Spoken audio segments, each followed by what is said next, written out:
할렐루야, 홍성필 목사입니다. 한 주 동안 잘 지내셨어요? 저는 현재 일본 군마현에 있는 이카호 중앙교회를 섬기고 있습니다. 그리고 저희 교회 홈페이지를 알려드리겠습니다. www.ikahochurch.com이 되겠습니다. www.ikahochurch.com.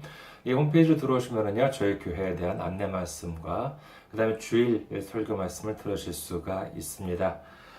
그리고 저희 교회 메일 주소를 알려드립니다. ikahochurch@gmail.com이 되겠습니다. 그 다음에 선교 후원으로 섬겨주실 분들을 위해서 안내 말씀드리겠습니다. KB 국민은행입니다. 079-21-0736-251 홍성필 명의로 되어 있습니다.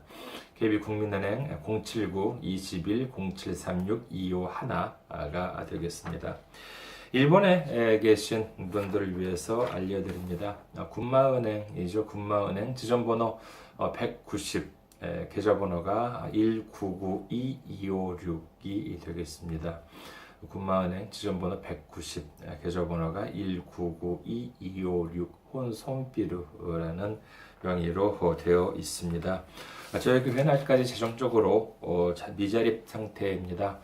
그래서 여러분들의 기도와 선교 후원으로 운영이 되고 있습니다. 여러분들의 많은 기도, 그 다음에 관심 부탁드리겠습니다.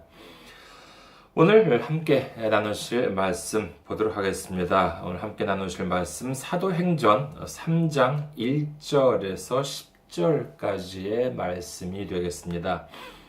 사도행전 3장 1절에서 10절까지 말씀입니다. 제가 가지고 있는 신약성경 191페이지가 되겠습니다. 사도행전 3장 1절에서 10절까지 말씀 봉독해 드리겠습니다. 제9시 기도 시간에 베드로와 요한이 성전에 올라갈새 나면서 못 걷게 된 이를 사람들이 메고 오니 이는 성전에 들어가는 사람들에게 구걸하기 위하여 날마다 미문이라는 성전문에 두는 자라.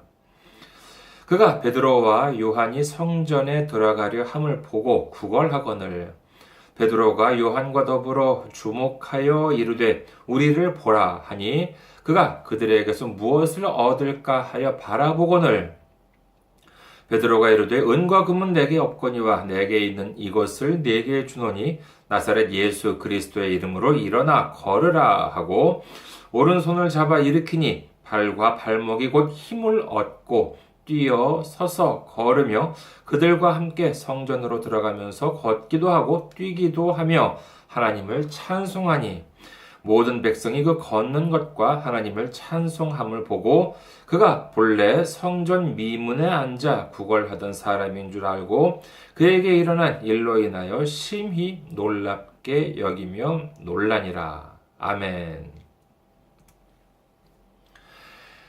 할렐루야. 하나님을 사랑하시면 아멘 하시기 바랍니다. 아멘. 오늘 저는 여러분과 함께 주를 바라보라 라는 제목으로 은혜를 나누고자 합니다. 오늘 말씀에 보면은 세 사람이 등장합니다. 베드로와 요한 그리고 이름 없는 한 사람입니다. 편의상 이 사람을 A씨라고 하죠. ABCD의 A씨라고 하겠습니다. 이름도 없는 이 A씨가 바로 오늘의 주인공입니다. 먼저 이 A씨에 대해서 성경에는 어떻게 설명되어 있는지를 보도록 하겠습니다. 2절을 한번 볼까요? 사도행전 3장 2절입니다.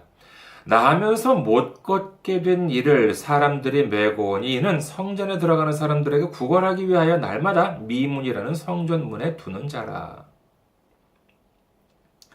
이 A씨에 대한 설명은요, 어떻게 보면 대단히 좀 부실해 보입니다.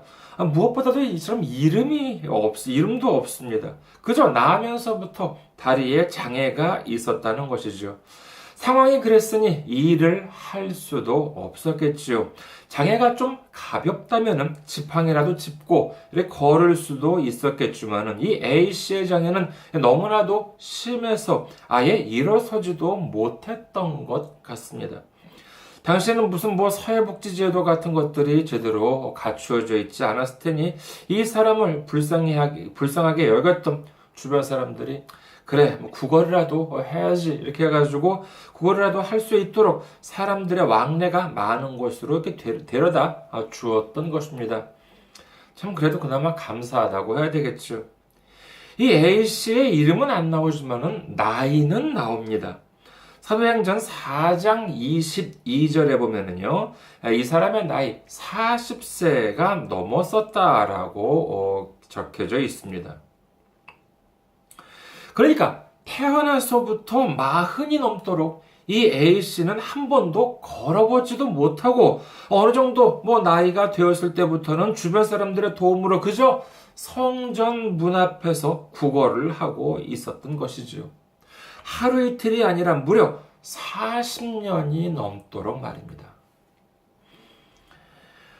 그날도 다른 날과 차이가 없었습니다. 당시 이스라엘 사람들은 하루에 3번 예배를 드렸었는데 그날도 주변 사람들의 도움으로 성전 문가에 앉아서 구걸을 하고 있었습니다. 그 항상 앉았던 곳은 미문이라고 합니다. 미문, 이 아름다울 미자를 써가지고 미문이라고 하는데 아름다운 문이라고 하는 곳이죠. 얘는 정식 명칭은 아닙니다. 말하자면 뭐 서울의 동대문이나 남대문이 정식 명칭이 아니잖아요. 동대문은 흥인지문이 정식 명칭이고 남대문은 뭐 주제하시는 바와 같이 숭례문이 정식 명칭입니다만은 그저 편의상 뭐 동대문, 남대문이라고 하는 것처럼 예루살렘 성전의 어떤 문 아마도 뭐 대단히 아름다운 문이었겠죠. 그렇기 때문에 얼마나 아름다우면은 이름이 미문이었겠습니까? 아직까지 정확하게 예루살렘 성전의 미문이 어떤 문을 가리키는지는 뭐 학자들 사이에서 이렇게 일치가 되고 있지 않습니다만은 어찌되었건 그의 화려하고 아름다운 문이었던 것만은 사실이었겠지요. 그 아름답고 화려했던 문 밑에 앉아서 성전에 들어가고 나오는 사람들을 바라보고 이 A씨는 그저 이렇게 구걸을 하고 있었던 것이었습니다. 비록 매일같이 그처럼 아름다운 문가에 앉았으나 그는 꿈을 가질 수가 없었습니다. 남들처럼 열심히 일을 해서 돈을 모으고 결혼을 해서 가정을 꾸려서 뭐 어떤 일을 이루고자 하는 꿈을 가질 수가 없었던 것입니다. 그저 하루하루 굶지 않고 살아갈 수만 있다 하더라도 감지덕지였을 것입니다. 그가 바랬던 것 무엇이었겠습니까? 그가 바랬던 것은 단 하나입니다. 아침에 주변 사람들의 도움으로 성전에 나아갈 때 무엇을 바랬겠습니까? 그저 오늘은 좀 돈을 넉넉하게 얻을 수만 있었으면 좋겠다.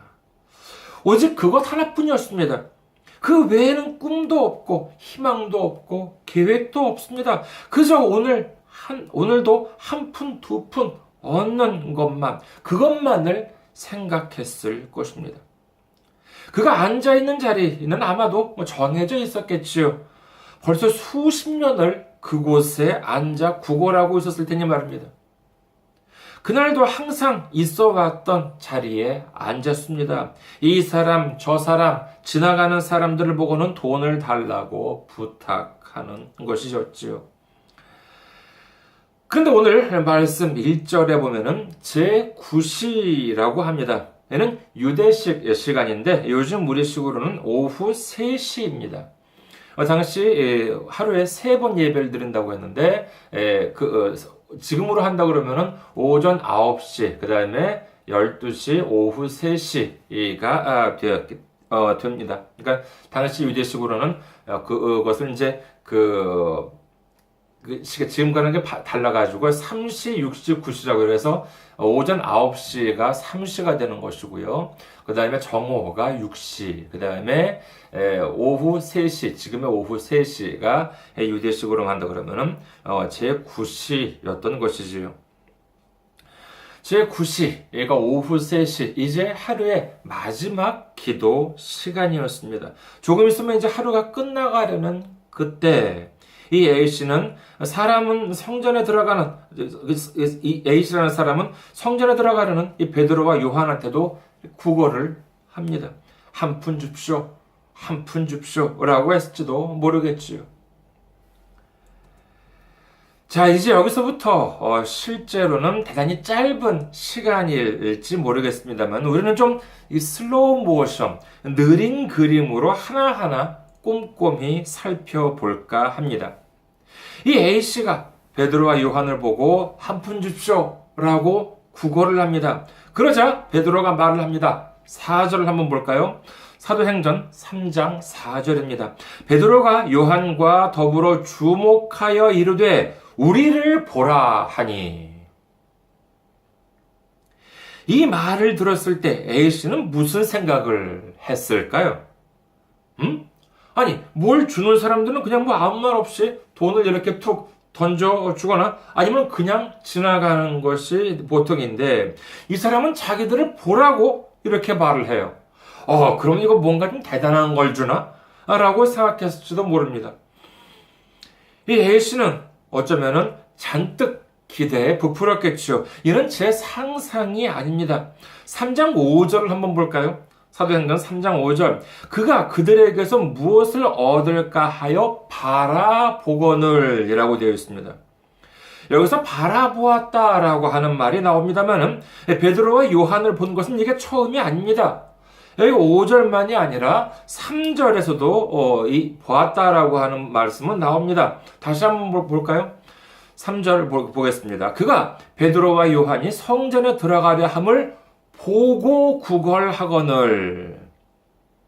이처럼 베드로와 요한을 본 것은 처음이 아닙니다. 하지만 이 원문에 의하면은 이 3절에 보다라고 하는 것과 5절에 이 바라보다라고 하는 단어는 분명히 다릅니다. 어떻게 다르냐 하면은요, 이 5절에 나오는 보다, 바라보다라고 하는 것은 훨씬 더 집중해서 이렇게 보았다라고 하는 뜻을 갖고 있는 것입니다. 그러니까 3절에서는 그냥 대수롭지 않게 이 사람 저 사람 쳐다보는 김에 베드로와 요한도 보았다는 것이지만은 베드로가 우리를 보라라고 하자 정말 무슨 큰 돈이라도 줄 알고 기대에 찬 눈빛으로 집중해서 바라보았던 것입니다. 그러자 베드로가 말을 하기 시작해요. 자, 슬로우 모션이에요. 6절 한 구절을 네 가지로 나누어서 기승전결로 한번 나누어서 살펴보도록 하겠습니다. 먼저 6절 처음 기에 해당되는 부분입니다. 베드로가 이르되 은과 금은 내게 없거니와 라고 합니다. 아니 이게 지금 무슨 말이에요? 심각한 표정으로 자기를 보라고 하기에 그래서 뭐 요즘식으로면은 뭐 신사임당 아무리 못해도 세종대왕 정도는 몇 장 이렇게 줄 알고 잔뜩 기대를 하고 이렇게 바라보았더니만 베드로가 기껏 하는 말이 뭐라고요? 뭐 요즘식으로 한다면은 내가 가진 돈은 없지만 이렇게 말이 시작한 것입니다. 이 말을 들었을 때 A씨의 심정은 어땠을까요? 아니 온갖 폼은 다 잡았으면서 기껏 한다는 말에 돈이 없대? 이 양반이 무슨 장난하나? 안 그렇겠습니까? 자, 그 다음에 6절의 두 번째, 이제 승 부분입니다. 승. 그러니까 앞부분에 이어서 이야기가 전개됩니다. 내게 있는 이것을 네게 주노니 라고 해요. 이건 또 무슨 말이에요? A씨는 지금 잔뜩 돈을 받을 걸 생각하고 있는데 앞에서는 돈이 없다고 했으면서 이번에는 자기가 가진 것을 나한테 준다는 것입니다. 이제 기승전결 중에서 전입니다. 나사렛 예수 그리스도의 이름으로라고 말을 이어갑니다. 베드로의 이 말을 들은 A씨의 혼란은 그야말로 최고조에 달합니다. 돈은 가진 게 없지만 자기가 가진 것을 준대요. 그러면서 하는 말이 예수님의 이름을 말합니다. 불과 얼마 전 예루살렘을 혼란에 도가니로 몰아넣었던 그 십자가 사건에 대해서 이 A씨도 듣고 알았을 것입니다. 하지만 어쩌면 이 A씨는 예수님의 십자가 사건을 두고 그저 하나의 사건, 하나의 해프닝 정도로 인식했을지도 모릅니다. 그런데 갑자기 베드로의 입에서 예수라고 하는 말이 나왔습니다. A씨는 이 말들이 도대체 어떻게 연결되는지 전혀 감을 잡을 수가 없었을 것입니다. 그러자 마지막에 베드로가 뭐라고 합니까? 일어나 걸으라 라고 합니다. 그리고는 7절에 보니 오른손을 잡아 일으켰다고 해요. 그렇겠죠. 지금 A씨는 뭐가 뭔지도 모릅니다. 일어나 걸으라라는 말을 들어도 뭘 어떻게 해야 할지 몰랐을 것입니다. 하지만 베드로가 힘껏 오른손을 잡아 일으켰을 때 어떻게 되었습니까? 발과 발목이 곧 힘을 얻고 뛰어서서 걸었다고 하는 것입니다. 할렐루야. 이제야 이 A씨는 깨달았습니다. 자신은 하루하루 구걸해서 얻을 푼돈만을 생각했습니다. 오늘은 몇 푼이나 얻을 수 있을까 하는 생각만을 하면서 40년 넘게 살아왔습니다. 베드로가 자신을 보라고 했을 때에도 A씨는 다른 기대를 하지 않았습니다. 하루 이틀도 아닙니다. 멀쩡한 몸으로 생활을 하다가 다쳐서 장애를 갖게 된 것도 아닙니다. 태어나서 40년 이상 동안 걷는다는 것을 단 한 번도 해보지 못한 몸이었습니다. 그런 자신이 불과 몇 초 뒤에 일어나서 걷게 될 줄이라고는 꿈에도 생각하지 못했습니다. 그런데 베드로가 자기에게 돈 대신 준 것이 있었습니다. 그것이 무엇이었습니까? 예, 바로 나사렛 예수 그리스도의 이름이었던 것입니다. 이 이름을 받게 되자 그는 기대도 하지 않았던 놀라운 역사가 일어났습니다. 단순히 걷지 못했다가 걷게 된 것이 아닙니다. 그의 인생이 완전히 바뀐 것입니다. 이제 그는 꿈을 가질 수 있게 되었습니다. 희망을 가질 수 있게 된 것입니다. 예수 그리스도의 이름을 받고 나서 그가 처음 했던 일이 무엇이었습니까? 8절을 보겠습니다. 사도행전 3장 8절. 뛰어서서 걸으며 그들과 함께 성전으로 들어가면서 걷기도 하고 뛰기도 하며 하나님을 찬송하니. 그는 이제 성전 안으로 들어갔습니다. 어쩌면 그동안 성전 바깥 문턱에만 앉아 있다가 40여 년 만에 처음으로 성전 안으로 들어가는지도 모릅니다. 성전 바깥에 앉아 있을 때는 오직 한 푼, 두 푼 세상적인 소망에만 젖어서 살았습니다. 그래요. A씨도 유대인이니까 하나님은 알았겠지요. 때로는 성전 문턱에 앉아서 어쩌면 한두 번 기도를 했을지도 모릅니다. 하지만 그 기도 제목이 무엇이었겠습니까? 오늘은 좀 돈을 많이 받게 해주세요. 그 이상도 아니고 그 이하도 아니었을 것입니다. 근데 생각해 보십시오. 거기서 돈을 많이 받아봐야 얼마나 받았겠습니까?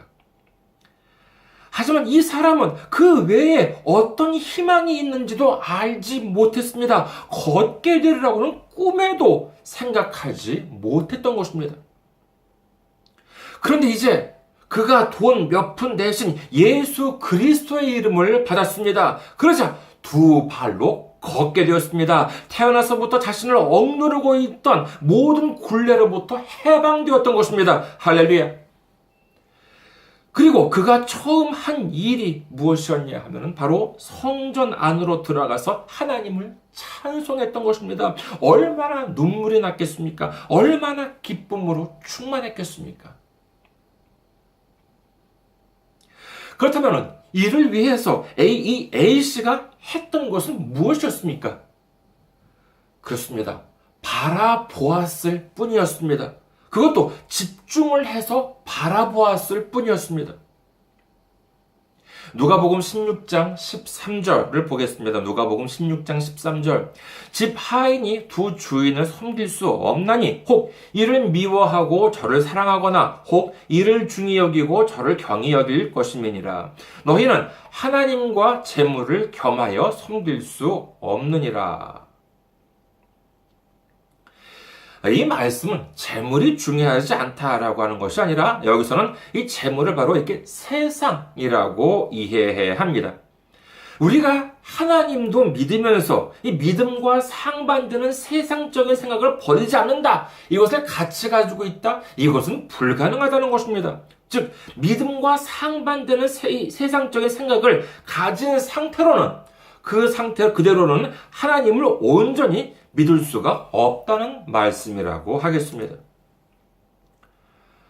오늘의 주인공 이 A씨를 생각해 볼 때 이 오늘날에도 이 A씨와 같은 사람들이 얼마나 많을까 생각을 해보았습니다. 이 A씨도 교회에 나갔습니다. 그러나 그 마음 안에는 무엇이 없었습니까? 그렇습니다. 예수 그리스도가 없었던 것입니다. 그러나 그 마음 안에 예수 그리스도가 들어오게 되는 것이죠. 그 전에는 이 사람의 모습 어땠습니까? 그저 교회 문턱에 앉아서 바라는 것은 이 세상 속에서 얻어지는 한 푼, 두 푼이었습니다. 기도를 해도 돈을 더 많이 벌게 해주세요. 새 차를 주세요. 새 집을 주세요. 그 이상의 희망이 있으리라고는 꿈에도 생각하지 않았던 것이지요. 물론 이와 같은 기도가 나쁘다 하는 것은 아닙니다.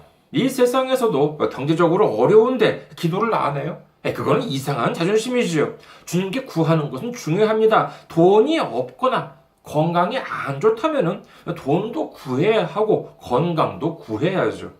하지만 그것이 최종 목표인가요? 그렇다면 가난할 때 기도했다가 이제 돈을 어느 정도 벌게 되었어요. 그럼 이제 기도도 그만하고 예수님도 그만 믿어야 되는 건 아니겠습니까? 건강? 몸이 아플 때는 열심히 믿다가 건강이 회복되면은 자 이제 그러면 이제 안 믿어도 되는 건가요?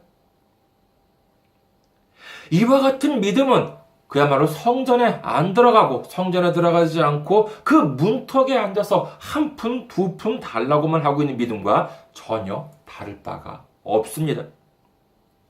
언제까지 그러고 살겠습니까? 1, 2년이 아니라 40년 넘게 교회를 다녔으면 뭘 합니까? 하나님께서 주실 크나큰 축복을 꿈꾸지도 않고 그저 이것 주세요, 저것 주세요 하는 그와 같은 믿음은 성전에도 들어가지 않고 여전히 성전 문턱에 앉아서 한 푼, 두 푼 달라고 하는 믿음에 불과한 것입니다. 그렇다면 우리는 어떻게 해야 합니까? 그렇습니다. 하나님을 바라보아야 합니다. 예수님을 바라보아야 합니다. 그리고 성전 안으로 들어가서 하나님께 감사하고 하나님을 찬송하는 믿음으로 거듭나야 하는 것입니다. 우리 앞에 두 가지의 선택지가 있습니다. 우리가 예수님을 바라보고 예수님의 이름으로 믿음의 성전 안에 들어가서 하나님을 찬양하고 우리를 위해 예비해 주신 놀라운 축복을 받으시겠습니까? 아니면은 세상적인 생각을 끝까지 버리지 못하고 성전 문턱에 앉아서 한 푼, 두 푼 구걸하면서 인생을 마치시겠습니까? 에레미야 33장 3절을 보도록 하겠습니다. 에레미야 33장 3절. 너는 내게 부르짖으라. 내가 내게 응답하겠고 네가 알지 못하는 크고 은밀한 일을 네게 보이리라. 아멘. 이처럼 하나님께서는 말씀하고 계십니다. 우리 모두 살아있는 믿음을 갖고 흔들림 없이 오로지 예수님만을 바라봄으로 말미암아 주님께서 우리를 위해 예비해 주신 놀라운 축복, 꿈에도 생각하지 못한 크고 놀라운 축복을 모두 받는 우리 모두가 되시기를 주님의 이름으로 축원합니다. 감사합니다. 항상 승리하시고 건강한 모습으로 다음 주에 뵙겠습니다.